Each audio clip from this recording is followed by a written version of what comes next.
bakit ka naging confident na still best career decision pa rin is to stay with one championship?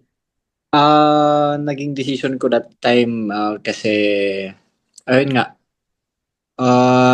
yung contract ko is tinapatan nila yung contract ng ibang organization kaya wala na akong magagawa doon. Mm. Kaya I still yung sabi nga nila kasi andun pa rin yung yung rank ko at Mm.